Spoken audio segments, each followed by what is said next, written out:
Any day now, Delores. Could you move any slower? Hey everyone, Mad Pancaker here, host of the International House of Horror podcast, and waiting on Delores to clear off our table so we can finally record, and she's taken forever about it. Where's Scary Perry? He's next door over at the gas station bathroom, puking his guts out, and I think he still has a little bit of the stuff withdrawal, so he's very disappointed he can't get it in stores anywhere after it got pulled. But so, if you can't tell by the title, oh boy, while I wait for Delores here, I'll talk about Halloween Ends, and oh man. Whew. This movie is a mess, and if you couldn't tell by the title, I definitely didn't like it. It's so tonally different from the other two in this trilogy, and what the other two are, and I'm not the biggest fan of the last two films. Halloween Kills was a bunch of stupid people just waiting to die for the most part, and a bunch of stupid mob stuff that didn't really wow me. And then 2018 was okay. I just thought it was okay. I liked some of the throwbacks in it, but it could have just been a little bit better. And in Halloween Ends, we have, oh boy. So, it takes way too much time to establish the story, laying the pipe, so to speak, in film speaker speak, to establish the story to get to, and spoilers, of course. I mean, if you watch the podcast, you know spoilers, but to get this, Corey is going to be the killer type deal, and you think I'm joking about how much pipe it takes to get this story going. Isn't until an hour in this an hour, 50-minute movie, that it finally gets rolling. What the fuck? It makes no sense. If you can't establish your story faster, there's something wrong with your story there. And also, like, the opening to this movie is ridiculous. It's so stupid. With this little kid dying, it's happens right at the 9-minute mark, roughly, which I have a 9-minute mark rule in movie. It's not always 9 minutes. Sometimes it's 5 minutes. Sometimes it's more like 12, 15 minutes. But at the 9-minute mark, you kind of know what sort of ride you're in for, what to expect from a movie. And oh boy, right at that, with that ridiculous nonsense kill, which I'll probably detail more in hotcakes for this upcoming episode when we get around to recording it, about how impossible this kill is and how ludicrously funny. I literally laughed out loud at it. It was so stupid. And the other big thing, and there's not a lot of Michael Myers in it. Where's Michael Myers? He's just some hobo in a frickin' sewer, for crying out loud, for most of the movie. After they build up in 2018, and they keep building up the kills for this epic final spectacular showdown, we get this big letdown where it does a swerve, it takes a left turn, which I'm not against doing anything different with the franchise. As you know, if you haven't listened to our Halloween 3 episode of the podcast, which you should, you can find it anywhere you get podcasts. I'm a big fan of Halloween 3, which was different. It's probably my second favorite film in the franchise.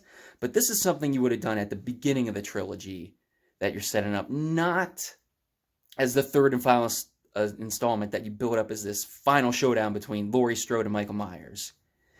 Which, oh boy, let's talk about that real quick. I got more gripes with this movie. I'll list a few positives here afterwards, but the final climactic showdown between Michael Myers and Laurie Strode is the biggest letdown ever. I mean, what the hell? It reminds me of Obi-Wan Kenobi fighting General Grievous, not to reference bad Star Wars movies, but in Revenge of the Sith. I think that's the name of that one. I'm not the biggest Star Wars nerd. My brother's probably throwing stuff at the screen right now. But in the mini-series Clone Wars that Jenny Tarkovsky did, the first one, the actual traditional animated style, not the 3D one, they established General Grievous as this big badass.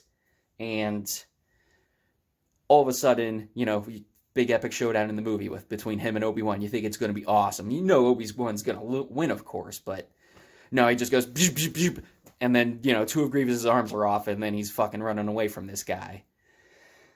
That's kind of how this is. It's like, I don't know how long it is in runtime, but it feels super, super short, and then it's just over. And yeah, back to the tone. Like, the first two films, the first 2018 establishes Michael as being sort of this more human again. But he's still kind of tough. He's still really old in 2018, by the way. This is only 4 years after the events of Halloween Kills, so I don't know how he went from that to being a decrepit old man in the sewer who could barely do anything. And then in Halloween Kills, they go in a different direction again, and he seems like super powered and immortal again, which I'm like, okay, I thought the whole point of this 2018 was to get back to more of a grounded killer. Tough to kill, but not impossible. And then we get to this one where, yeah, like I said, he's a decrepit old man. I don't know, seeing him gets kills, seeing Corey kill, or Corey helping him kill, gets his... It's so weird. It's bad. It makes Halloween Resurrection look like Psycho, and that's saying something. At least we still get a trick-or-treat motherfucker out of Busta Rhymes in that one. That makes it worth watching. This one, there's some decent kills towards it. There's some good practical effects. But overall, the story's just weird. The other thing is, it tries to make this connection between Corey and Michael. That just really isn't there. Michael just kills because he's evil. It's not like Rob Zombie's Halloween where Michael has an abusive backstory and that's why he becomes a killer. Whereas in this, Corey gets bullied, and he gets bullied by band kids of all things. Nobody gets bullied by band kids. What the hell happened to high school that people get bullied by the band members now? What the fuck? But yeah, so if I had to give it a rating, it's not an abysmal film. It's not, and I'll probably take a lot of flack for this, it's a hot cake for sure, but it's not a zero like Us or The Dead Won't Die, which The Dead Won't Die is terrible. Don't make me ever review that movie. I hate you if you ever make me review that movie. It's coming down the line, but yeah. Anyways, I'd probably give it...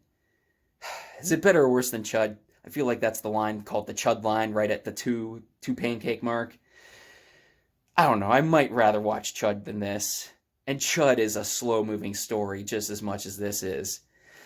But I'm going to give it... No, I'm going worse than Chud. That's how fucking pissed off I was at this movie. And like I said, you could take a movie... You could take a franchise in a different direction. I would have been happier if they went to fucking space. And then just the fact they had to use the Halloween 3 font to try to taint the good name of Halloween 3. I know that's a divisive sequel. I know a lot of people don't like it, but I love it.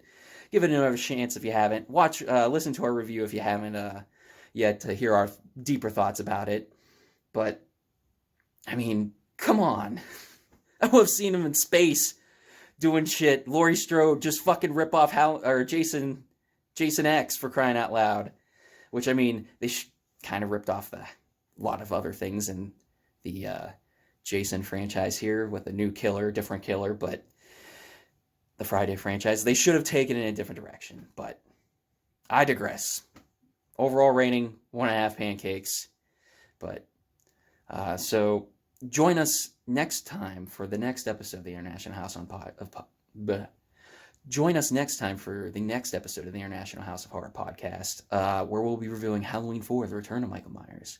A very safe entry, doesn't do anything different, except for the ending, which then they throw out, but you can hear my thoughts about that in the episode. You can find us wherever you get your podcasts, and if you like our content, you can help support the podcast and help it grow, help our low-budget podcast grow from a not-so-low-budget podcast. And at patreon.com/themadpancaker. You can also find me at themadpancaker.com, where I'm slacking on the blogs lately, but I try to write a little blog about horror movies maybe once a month or so. I'm going to try to do a lot for Christmas, maybe. Let's think about. But for now, until next time, Jesus Christ, Delores, can you fucking move faster so I can start recording? I don't see Scary Perry anywhere. God, I don't want to have to go into that bathroom and drag him out of there. All those shady business types that lurk around that gas station. But, oh well. Till next time, folks, stay away from Halloween Ends. Bye.